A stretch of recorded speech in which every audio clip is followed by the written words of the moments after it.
autres, les richesses naturelles, c'est à nous autres. Ça, c'est nos vaches à lait, qu'on n'ait pas peur des nationalités. C'est ça notre potentiel d'argent. Mais quand je vois tout ça, je me dis, mais où est-ce qu'il faut que j'aille pour maudire un coup de pied dans le derrière? Dis-moi-les sur qui? Ça va me faire plaisir de le faire tomber son 16e étage. C'est ça, c'est clair? C'est parce qu'on le sait, mais on ne sait pas le comment faire. Tu comprends? Le comment faire pour qu'on fasse une action. Parce qu'on est écœuré quelque chose de rare. Oui, le rapport Taylor-Bouchard va être une mise en plan. Ça va être de comment nous faire emballer, parce que c'est ça un bon fonctionnaire, une affaire ridicule. De toute façon, je comprends pas pourquoi les immigrants s'en viennent ici, les gens s'en vont tous en Chine. Fait qu'on devrait leur dire, je m'excuse, en Chine. Mais c'est vrai, sont des jobs. Ils sont des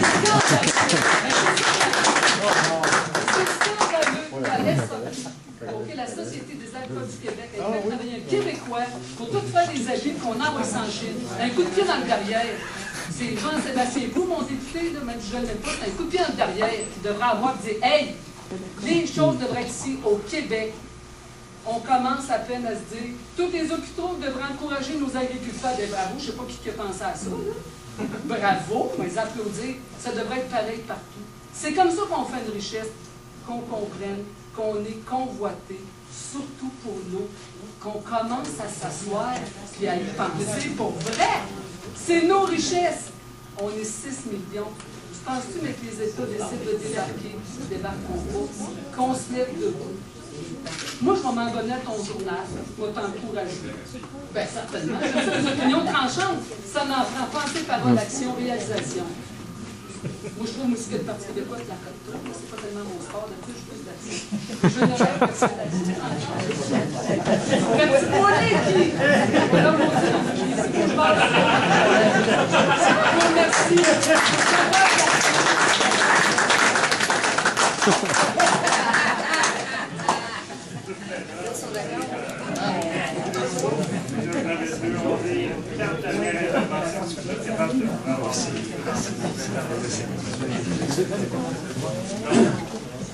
Je suis très heureux d'apprendre, M. Bourgeois, comme sans doute pour nous d'autres ici, que vous commencez à faire peur à Ottawa. Bravo. Bravo.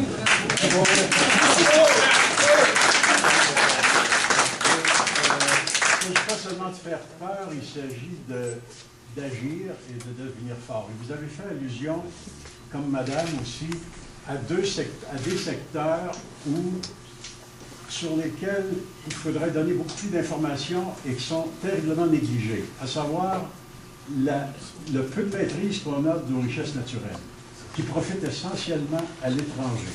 Quand on regarde le secteur minier, j'ai fait une petite enquête là-dessus, et je sais par exemple, les chiffres sont très difficiles à obtenir, qu'en 1997, sur les milliards que les compagnies telles que Falcon Bridge autrefois, Rio Tinto maintenant qui a acheté Falcon Bridge et Xstrata ont fait sur les milliards qu'ils font chaque année, le Québec n'a récolté en 1997, suite aux révélations d'une commission parlementaire, n'a récolté que 13 700 000 $. Et à côté de ça, notre ministère des Mines a déboursé cette même année 10 millions de dollars pour venir en aide à ces pauvres industriels étrangers. Donc, et ça, hélas, on n'en parle pas, très peu. Nos politiciens, pour eux, c'est un sujet qui est essentiellement pas abordé. Comment peut-on régler ce problème-là? Avec des sociétés d'État qui vont prendre des ententes avec des compagnies étrangères qui ont l'expérience, d'une part. D'autre part, former des gens pour administrer. Ça nous prend des compétences. Au début des années 60, si on a pu commencer à vraiment à prendre de l'ampleur, c'est à cause qu'on a eu des gens compétents. Ils n'étaient pas très nombreux, mais ils étaient forts en diable, comme Jacques Parizeau, par exemple. Il a fondé la Société générale de financement et d'autres choses comme ça. Et on le respectait parce qu'il était compétent. On ne respecte pas les gens qui ne sont pas compétents et qui ne font que parler. Il va falloir à un moment donné qu'on se rende compte de ça et qu'on agisse politiquement. Un des dossiers auxquels vous avez fait allusion, c'est celui des éoliennes. On se fait rouler dans la farine comme ça et ça va nous coûter terriblement cher. C'est nous qui allons payer pour on n'en retirera pratiquement rien. C'est le Parti québécois qui décide, qui a la solution entre les mains. Si il continue de branler dans le manche, ben, à un moment donné, il va y avoir pas seulement, parce que là, présentement, le pays, c'est surtout des militants actifs qui ont été cherchés. Donc, c'est des forces vives qui vont manquer au PQ pour les campagnes électorales, poser des pancartes, puis recruter des 5 piastres, tout ça. Pour l'instant, c'est pas vraiment... Bon, ça fait mal un petit peu, mais c'est pas vraiment grave. Mais, à un moment donné, l'idée d'indépendance, ça va se chercher une niche. Puis si le PQ ne veut plus jouer le rôle du navire amiral, ben moi, je pense que l'idée d'indépendance va aller ailleurs. Puis là, si ça grossit ailleurs, ben, ça va commencer à faire mal au PQ. Puis là, ça pourrait finir par diviser les votes, diviser les forces. Et là, moi, je suis pas devin. Je sais qu'à date, à ce jour, c'est pas si pire. Ça n'a pas été si déterminant que ça. Au sujet, je ne sais pas si vous avez déjà entendu parler, on entend parler des cellules du FLQ, des Stacy. Je me demande, moi, je vois tout de suite le GRC un peu tripoté là-dedans, qu'ils font cellules comme ils ont fait en 70.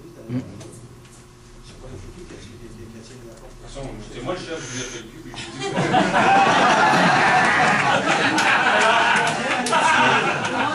Qui c'est qui vous l'a dit?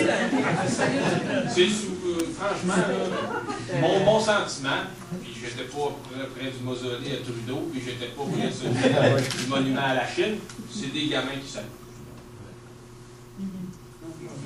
La police, on a beau dire qu'ils sont bébés, mais ils font quand même pas des fautes aussi. Ça, je suis un peu d'accord avec vous, mais moi, je pense que c'est les gens des services secrets canadiens sont prêts à tout faire pour. Non, moi, ce que je vous dirais, les services secrets canadiens, où ils jouent, je pense, c'est plutôt moi, dans les communiqués de la cellule Camille Lorrain. Ça, je dirais plus ça. Moi, j'en reçois régulièrement. À toutes les fois qu'il se passe quelque chose dans l'Organisation du Québécois, j'en reçois un, puis là, c'est rendu que c'est adressé à mon nom, puis tout ça. Puis ces communiqués-là ont servi à l'EISN pour débarquer chez nous, débarquer chez René, écœurer Falardeau et compagnie. Ça, je suis pas mal certain que ça venait de la police. Mais les graffitis, ça, je pense vraiment que c'est des flots. Moi, je veux juste passer un commentaire très rapide, là, surtout, là. Si, moi, ce que je remarque, c'est que nos adversaires travaillent en sous-couvert, travaillent très fort. C'est parce qu'ils savent qu'on est potentiellement dangereux. Très dangereux. Ils ne veulent pas qu'on se lève. Je sais qu'il y a des gens. Moi, vous savez, je fais le mouton noir en Montatie. Moi, je lis la Bible en même temps que je parle parce que il y en a qui me posent des questions. Moi, j'ai fait la vie 34 ans. Je ne vais pas le train de le dire. J'ai fait le quartier. J'ai fait vraiment un exercice avec le travail rêve, avec les échelles. On se prenait contre les deux cadres anglaises. Parce qu'on se tenait debout, on se tenait ensemble. On était juste une petite clique dans le quartier. On avait un plaisir fou. Puis ce que je veux dire, c'est que les gens me disent, les gens me disent, oui, mais Michel, tu reçois une pension du fédéral. Tu reçois une pension du fédéral. C'est un administrateur. C'est un très mauvais administrateur de l'opération. Il prend une cote dessus quand il y en a qui la donne le pension. C'est ça. Parce que la pension, c'est les Québécois qui la payent. C'est ça. Les 40 milliards qu'on donne en à Poison, c'est ça, c'est ça. Tu te regardes avec des grands parce que les gens sont plus des citoyens, c'est des consommateurs. Puis le reste, c'est pas grave. Tu sais, là, dans l'environnement, c'est pareil. Quand ça commence à manquer d'argent dans l'environnement, on n'a plus d'argent pour ça, on s'en occupe plus. Là. Ça prend des projets en moi, c'est pas l'expérience à Trois-Rivières, mais c'est ça, ce que je veux passer le message, c'est qu'on a juste à se lever pour ouvrir la porte, là, on y est. Il ne faut pas dire, là, comme tu disais tout à l'heure, comme il y en a qui disent, oh, ben là, monsieur, on ne l'aura jamais indépendant. Ben oui, mais si tout le monde le dit, c'est clair que ça n'arrivera pas. On n'a rien qu'à pas le dire, il va dire, on va le faire. Ça va se faire. Ah ouais. C'est tout. Ah, comme prémisse, quand même, je ne sais pas si vous êtes d'accord avec ça, mais si on veut l'indépendance, il faut prendre le pouvoir. On pourrait prendre les propos de Michael Jean. L'indépendance, ça ne se demande pas, ça se prend! Ça se passe. Il faut la prendre. Ben oui, c'est ça, ça prend l'outil. Ok, c'est la première des choses. Le deuxième point, c'est que au niveau discréditation ou discrédit qu'il peut y avoir, je ne sais pas si vous avez. Moi, j'ai toujours en mémoire quand Voyer Morin qui c'est pas